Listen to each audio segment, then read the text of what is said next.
હાલો સાઈતમ આવી ગઈ છે તો આપણે ગોળ વઘારી નાખીએ પહેલાં થેપલા બનાવશું ચણા બાફા મેળ દીધા છે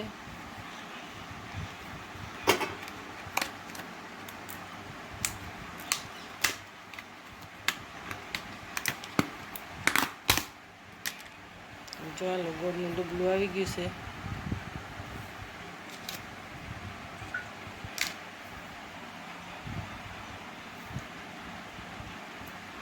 તો હાલો મસ્ત ગોળ છે સરસ આમાં નાખીએ હવે ઉખેડી થેપલાનો લોટ બાંધીએ બાફા મૂકી દીધા છે ત્યાં પણ ચણા બફાય છે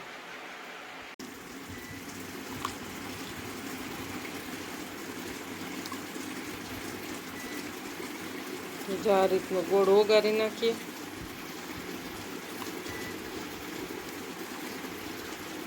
પછી બાંધશું લોટ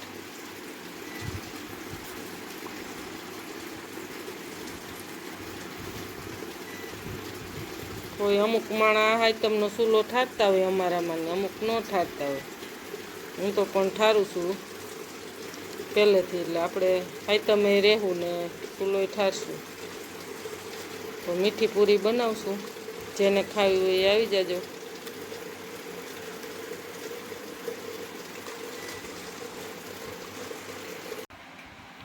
જો હાલો થેપલાનો લોટ બંધાઈ ગયો છે હો જેને આઈટમ કરવા હોય એ આવી જાઓ આ ગામડાની મોજ પીંડા મૈંડા બંધાવા કાલ બપોરના કા 5 5:30 જેવું થયું તો પીંડા કરી દીધા આપણે ચાલુ તો ક્યારે પીંડા ખૂટે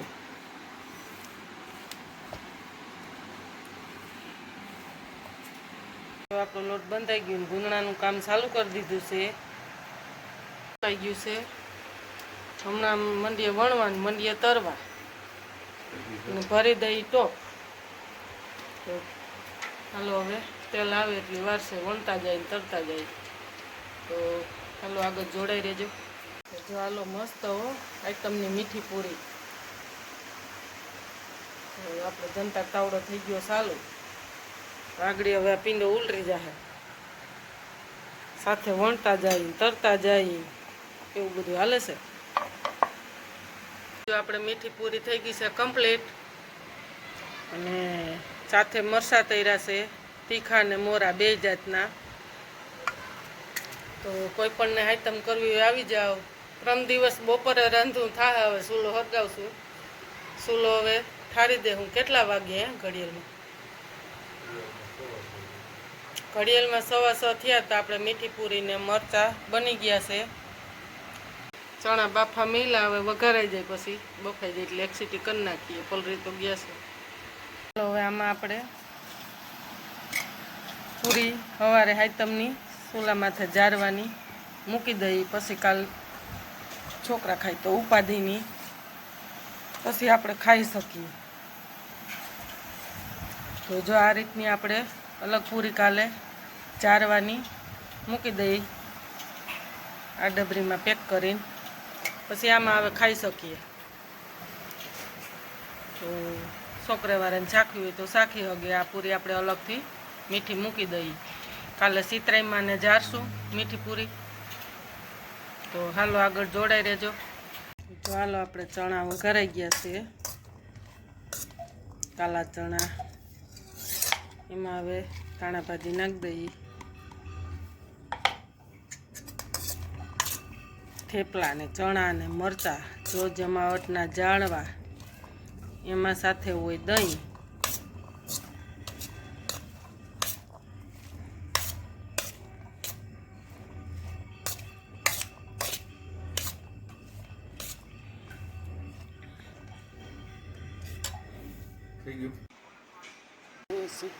સિતરાઈમાં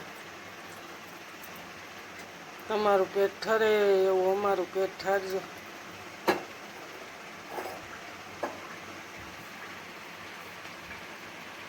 હાલો 8:30 જેવું થઈ ગયું રાજભાઈ સાઈન લો કરી દીધું હે ગોરબાભાઈ હા જો અમારા ગામડામાં કેવી પરંપરા, ગોર બાપા ઘરે આવીને સાઈનલો કરી જાય. તો રજા ને રવિવારની હાય તમને. હેલો, જય શ્રી કૃષ્ણ, સીતારામ. કેમ છો બધાય? મજામાં? તો આજે તો હાયતમ છે, તો બધા આપણા સબસ્ક્રાઈબરોને મેં કીધું લ્યો સૌને હાયતમનો શુભકામના. તો હવે આપણે સીતરાઈ માને સમજાવી લઈ, પૂજન કરી લઈ. તો જે આપણી વિધિ થાય હાલો આપણે કરીએ, આગળ જોડાઈ રહેજો. જો નાહી ધોઈને કમ્પ્લીટ થઈ ગયા કામ કરીને ફ્રી. આજ તો બીજું તો કાંઈ કામ થાય નહીં જાજુ. તો હાલો જે જરૂરવાળું હતું એ પતાવી દીધું ને હવે આપણે માતાજીને નૈવેદ્ય જે થતા હોય કરી લઈ. તો હાલો આગળ જોડાઈ રહેજો.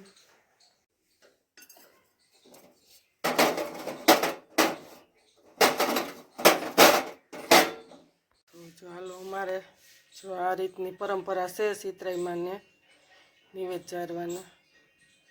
તો હજી આપણે સીતરાઈમાંને કુલેર ચારશું. તો હાલો હવે કુલેર બનાવીને આગળ જોડાઈ રહેજો. જય સીતરાઈમાં, જય સીતરાઈમાં. તો જો દહીંને થેપલા આપણે ચાર્યો અને નાગલીઓને છૂંદડીને માતાજીને દીવો.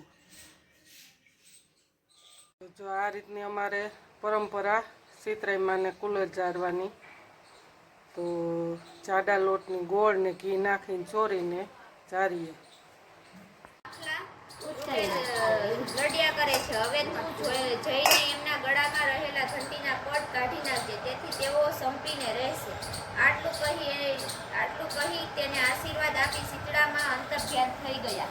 તે દેરાણી છોકરાને લઈ પેલા આખલા પાસે આવી. ત્યાં એક જગ્યાએ છોકરાને સુવડાવી આખલા પાસે ગઈ અને તેના પરભવના પાપ જણાવી ગળામાં રહેલી ઘંટીના પડ કાઢી નાખ્યા.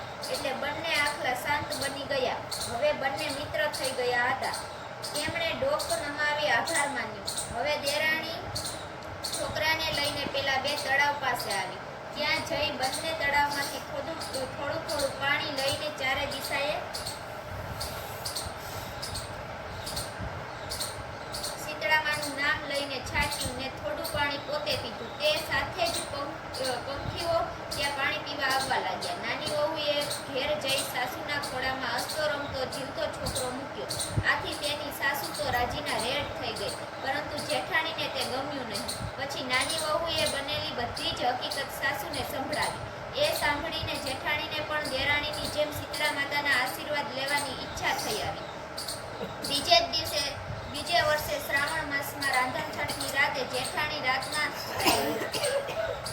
રાંધવા બેઠી. તેણે પણ દેરાણીની જેમ શીતળા માને પ્રસન્ન કરવા હતા. એટલે રાતના ચૂલો સળગતો મૂકીને છોકરાને રમાડતી સૂઈ ગઈ. એવામાં ફરવા નીકળેલા શીતળા માએ તેના ઘરમાં પ્રવેશ્યા અને ચૂલો બળતો જોઈ ગુસ્સે થઈ તેમાં બહુ આરોટ્યા. પછી જેઠાણીને શ્રાપ દીધો કે જેણે મને બાળી તેનું અંતર બરજો. સવારે જેઠાણીએ ઘોડિયામાં ભડથું થયેલો છોકરો જોયો. તેણે રડતા સાસુને છોકરો બતાવી બધી વાત કહી. સાસુએ કહ્યું, રાતના તું ચૂલો સળગતો મૂકીને સૂઈ ગઈ હશે, તેથી શીતળામાં તારા પર કોપ્યા છે. હવે તું બળેલા છોકરાને ટોપલામાં રાખી શીતળામાને વિનવણી કરવા જા. જેઠાણી ટોપલામાં બળેલા છોકરાને રાખી શીતળામાને મનાવવા ચાલી નીકળી. રસ્તામાં પેલા બે તળાવ આગળ ખોભી ને તેમાં થોડું પાણી પીવા જાય છે. ત્યાં તળાવ કહેવા માંડ્યું, પાણી ન પીશ તો મરી જઈશ. તું ક્યાં જાય છે? શીતળામાં મારા પર કોપ્યા છે, તેથી શ્રાપનું નિવારણ કરવા જાઉં છું. તમારે શી પંચાયત, હું ફાવે ત્યાં જાઉં. તળાવે કહ્યું, બાઈ તું ભેગી અમારા દુઃખનું નિવારણ શીતળામાને પૂછતી આવજે. જેઠાણી છણકો કરીને બોલી, હું તો મારું કરું કે પારકી પંચાયત કરવા બેસું? તમને ગરજ હોય તો તમે જ જાઓ ને. આગળ જતા પેલા બે આખલા લડતા હતા. જેવી જેઠાણીને તેમની પાસે આવતા જોઈ તે શાંત બનીને તેની પાસે આવી કહેવા લાગ્યા, હે બાઈ તું રડતી ક્યાં જાય છે? શીતળામાને મનાવવા જાઉં છું. હું ગમે ત્યાં જાઉં, તમે શું કરવા પંચાયત કરો છો? જેઠાણી તો ક્રોધથી કહ્યું. આખલા બોલ્યા, બાઈ તું શીતળામા પાસે જઈ રહી છે તો અમારું કામ પણ કરતી આવજે. તેમાં તને શું જોર આવવાનું છે? કામની સાથે કામ કરવાનું છે. જેઠાણી બબડાટ કરતી માથે ટોપલો મૂકી આગળ ગઈ તો એક ડોસી ઝાડ નીચે માથું ખંજવાળતી બેઠી હતી. ત્યાં જઈને જેઠાણી ટોપલો નીચે ઉતારી ખાક ખાવા બેઠી. તેને જોઈ ડોસીએ કહ્યું, બાઈ તું જરા માથું જોઈ આપને. જેઠાણી છણકો કરીને બોલી, જો તારે જોવું હોય તો જો, હું કઈ તારા જેવી નવરી નથી. આમ કહીને તે માથે ટોપલો મૂકીને શીતળામાની શોધમાં નીકળી. જેઠાણીનું ભાગ્ય વાકું કે શીતળામાં સાક્ષાત ડોસીના રૂપે તેમને મળ્યા હતા, પણ ક્રોધને લીધે તે ઓળખી ન શકી. તેણે માના આશીર્વાદનો લાભ ગુમાવ્યો. પછી તો તે શીતળામાને શોધવા આખો વગડો ખૂંદી વળી. અંતે થાકીને તે મરેલા છોકરાને ઘરે લઈને ગઈ. પછી પાડોશીઓએ છોકરાનો અંતિમ સંસ્કાર કર્યો. દેરાણીને ભક્તિભાવથી સુખ સાંપડ્યું ને જેઠાણીને લક્ષણે દુઃખી થઈ ગઈ. હે શીતળામાં, તમે દેરાણીને ફળ્યા તેવા તમારી ભક્તિ કરનારને ફળજો અને ટાઢક આપજો. તો જો હાલો આપણે શીતળામાની વાર્તા સંભળાવી. થોડો કટકો લીધો, પછી વિડીયો બહુ મોટો થઈ જતો હતો. તો જો 11 થઈ ગયા ઘડિયાળમાં. વાર્તા સાંભળીને માતાજીનું બધું કરીને નાહી ધોઈને આજ તો પોરો હવે મયુરભાઈને કહે તો થોડીક રોટલી બનાવશું. આજ તો બીજું તો કાંઈ રંધાય નહીં, સૂલો ઠાર્યો છે એટલે શાકને ન વઘારીએ. તો વિડીયો સારો લાગ્યો હોય તો લાઈક કરજો, શેર કરજો અને ખાસ કરીને કોમેન્ટ કરજો. નવા હોય બે લાઇકન પ્રેસ કરજો. તો આજે અમારે પરંપરા છે કપડાં ન ધોવે, પોતા ન કરે, ક્રિકેટ રમે. છોકરાને આજે હાઈતમની રજા ને રવિવારની રજા છે. 17 તારીખે રજા પડે. તો હજી આપણી હાઈતમ તો બાકી છે. તો વિડીયો બહુ મોટો થઈ જાય તો હવે અહીંયા વિરામ આપીએ. હવે આપણે હમણાં એકટાણું કરવા બેસું. મયુરભાઈ પપ્પાને આવી જાય પછી. તો ચાલો, જય માતાજી.